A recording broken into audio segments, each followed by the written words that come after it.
Our next speaker is going to come on stage shortly to share a proven method that is going to help those courageous conversations and show you how that they can link to increased performance, growth, and also happiness. So welcome to the stage, Joanna Howes. Joanna is a CEO and the founder of the Change Creators. She's an award-winning international coach, a behavioral expert, and has written a book that happens to be a #1 best-selling international author.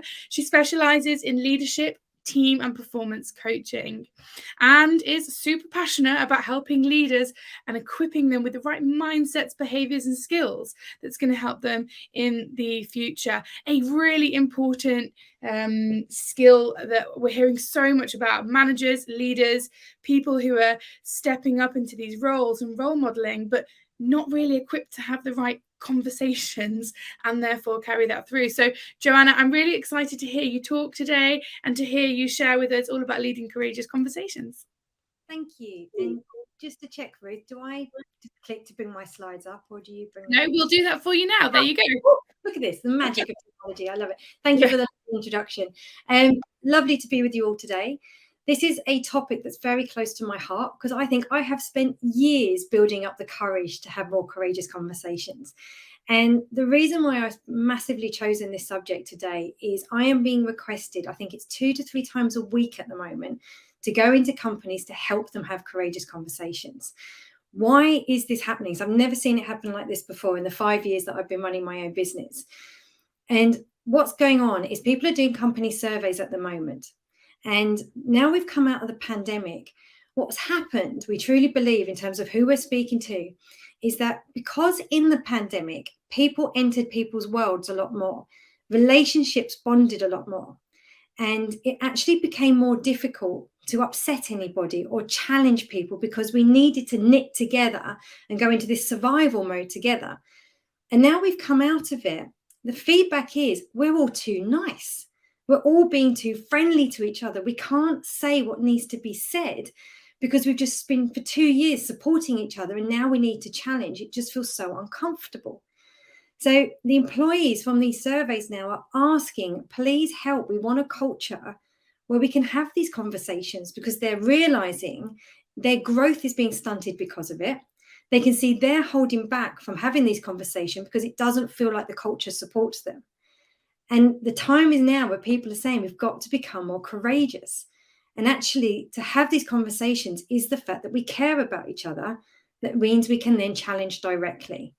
So we've got 20 minutes together. I'm going to show you some ways to think about these conversations that hopefully will help you lean into them a bit more. And as leaders, the first step you can take to try and shift your culture to encourage more feedback. Now, the model that I absolutely love, that I can't share today, but I want to share with you so you can look it up, is called Radical Candor. So if you haven't read the book, it's Radical Candor by Kim Scott. She's also got a hell of a lot of YouTube videos. I highly recommend you follow up this presentation by looking into her work, because this is a lot of the frameworks we're taking into companies at the moment, and it's really making a transformational difference. But today I'm just going to show you some starters for 10 to help shift your culture into more courageous conversations. Oh, thank you for sharing the link. Very helpful. So let's just look at why this is important. 72% said they thought their performance would improve if their managers would provide corrective feedback. 65% of employees want more feedback than they're getting, with 98% of employees disengaging when managers give little or no feedback. And lastly, in our research for more than a decade, we continue to find that leaders who ask for feedback are substantially more effective than leaders that don't. And I'm going to touch on that towards the end of the presentation. But as you can see here, people are asking for it. They want it. They can see how these conversations are going to help them grow. So we need to shift. But what is getting in the way? And I've done all of these. All of these have stopped me having conversations in the past. As human beings, we don't like we're not very good at handling other people's emotions. Sometimes we're not actually very good at handling our own emotions, but handling others. Like, what do we do if someone gets defensive? What if they get angry? What if they start crying? Do I hug them? Do I give them a tissue? How do I make it all better? So the fear of how to handle someone's emotions immediately stops us wanting to have that conversation. We get so worried about saying the wrong thing and then it being taken the wrong way and then having to unpack, oh, I didn't mean it like that. And that's not what I tried to say, but the emotion's already up. So they're not listening to you anymore. We are brilliant. We all believe we are professional mind readers. Take a moment to notice how often after this presentation, you think you know what somebody's thinking. We do it all the time. We call it a thought trap. And it's the most common thought trap human beings have, is thinking they can read people's minds. So we think we know how someone's going to be reacting. So we create this story in our head, and normally that story is not what happens. If most of you think about the conversations when you've had to do this, does it ever go as you really think it's going to? A lot of the time it goes better. And we have a common need as human beings to connect. We want to be liked. We want to belong. So we don't want to say something that's going to cause someone not to like us. So there are a lot of valid reasons why we avoid having courageous conversations. And I'm pretty sure if we were all honest with ourselves, we've probably recognized that some of these have stopped us in the past or could be stopping you today. And also recognizing in your employees, this is what's getting in the way of them being able to have them as well. Ultimately, behind all of this sits fear. The fear of not belonging, the fear of not being good enough and saying it the right way, the fear of rejection. And ultimately, the only way to dispel fear is to have faith in yourself. Actually, what if I have faith in that I can deliver this?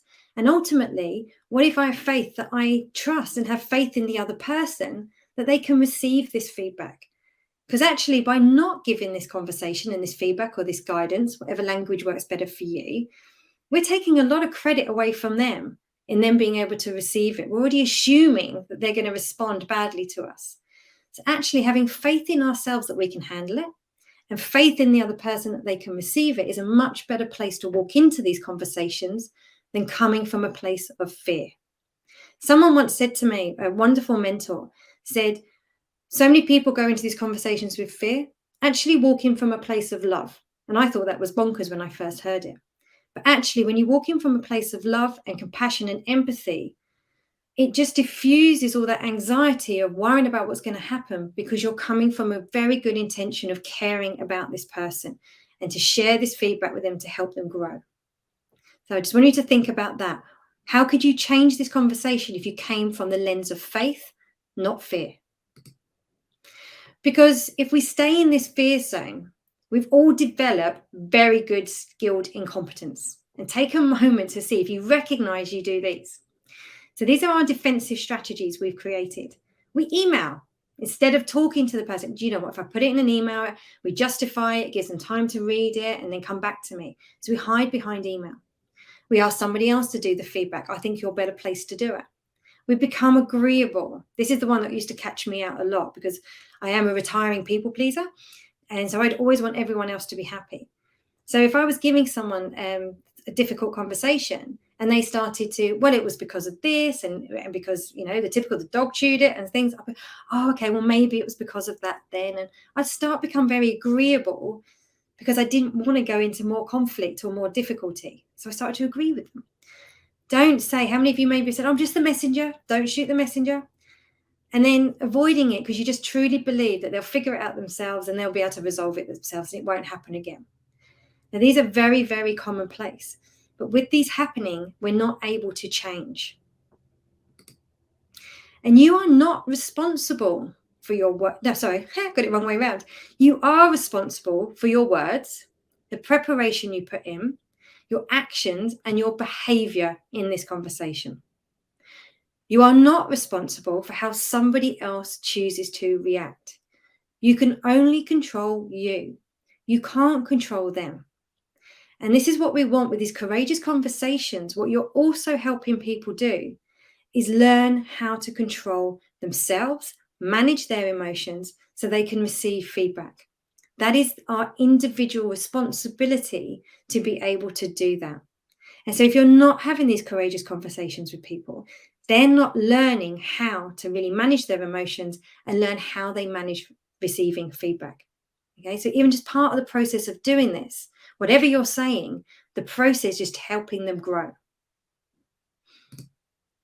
So ultimately, we need to become comfortable with being uncomfortable Because I'm not going to, anything I share with you, even if you read Radical Candor, it's not going to stop these conversations being uncomfortable. Because ultimately, we don't want to upset people. That's not what we want to do. So they will be difficult. They will be uncomfortable. But in leadership, it's learning how to get comfortable with that.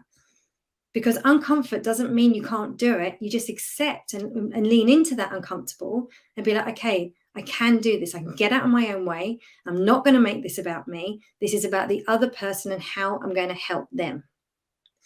If you are avoiding these conversations, do ask yourself the question if you are making it about yourself, because that's what you'll likely do. And as we know in leadership, the one thing it isn't is about you. I got the tail end of the last presentation talking about servant leadership. You know, servant leadership very much would be having these conversations. So step one to think about. When I learned this transformed the way I think about giving feedback to someone. It's their bill of rights to know if they're not performing. It's their right to, so if you're doing this to me, it's my right to know what my job is. It's my right to know what's expected of me. It's my right to know how I'm doing and how I can improve. And if you're not going to tell me as my leader, what choice? I'm going to stay the same. I was an operations director in advertising agencies for 20 years. And I can't tell you how many times I had leaders come and talk to me and say, we need to get rid of that person. It's time for them to go. And I'd be like, okay, so walk me through the feedback that's happened so far and how they've responded to the feedback and the change that you've seen or not change.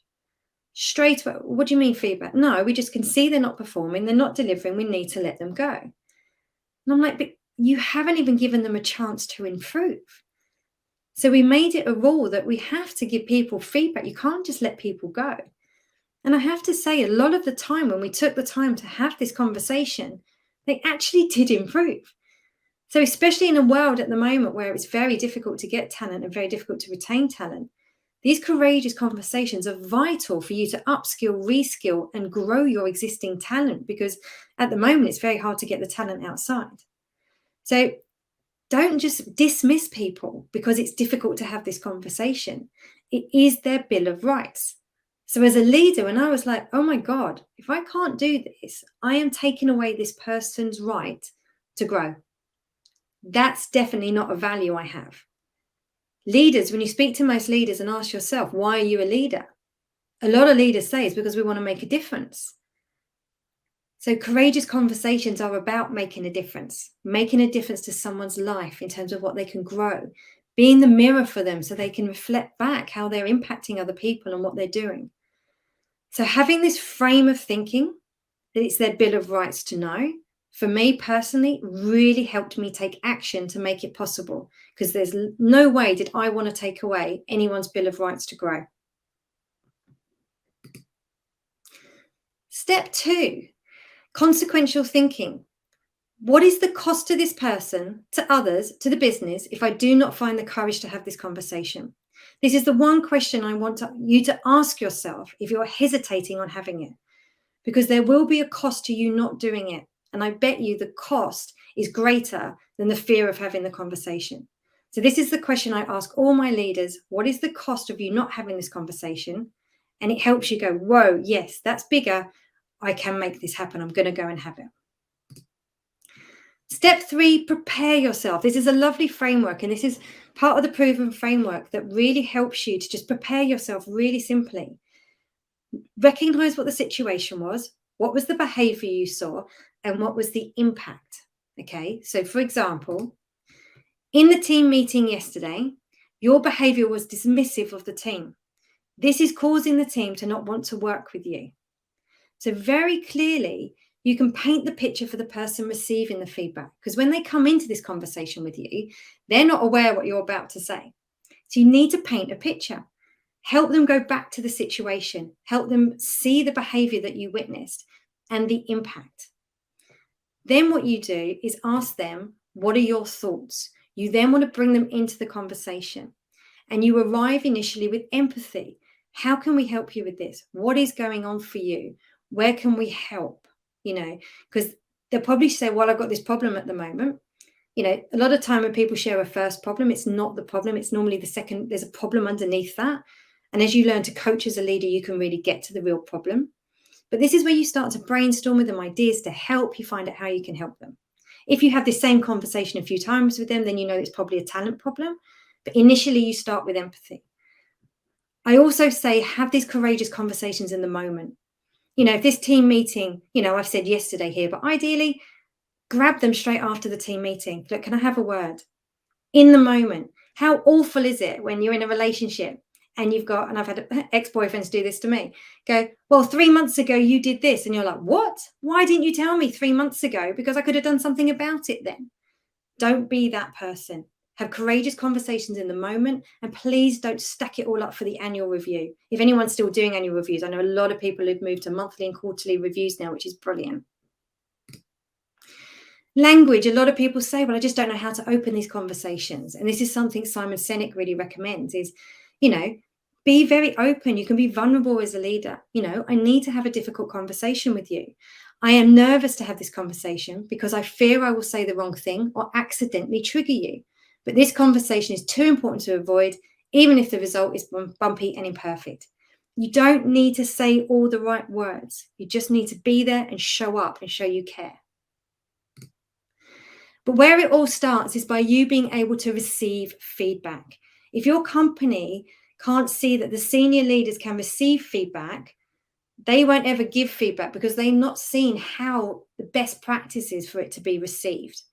So from here, have a go-to question in your next team meeting, in your next pitch presentation, or whatever it is you do. Come out and ask one of your peers or your team, what's one thing I could have done better in that? One thing is really good because it helps the brain go, actually, there is probably one thing I could give you some feedback on. Get very curious about how you respond to that feedback, or how it makes you feel. But start with you. Start by asking for feedback. Then the people see you can receive it. They then can start receiving feedback. And before you know it, it starts to shift. It starts to change. So have a go-to question. What's one thing I could stop? What one thing I could stop that make it easier to work with me? What's one thing I could be doing better in this meeting right now? Okay. Encourage it. But you'll learn a lot about how you receive it. Okay. Because ultimately, please see guidance, feedback is a treasured gift. If someone has had the courage to come and give you feedback, especially if you're the leader, that is such a gift. They've put themselves on the line to give you that feedback. You know, however you make it about you in terms of how you're receiving it, it's a gift. So the most important thing you do is to say thank you. Thank you for giving me this feedback. I really appreciate you coming to me and letting me know this. And then you can talk through how, you know, where you go from there.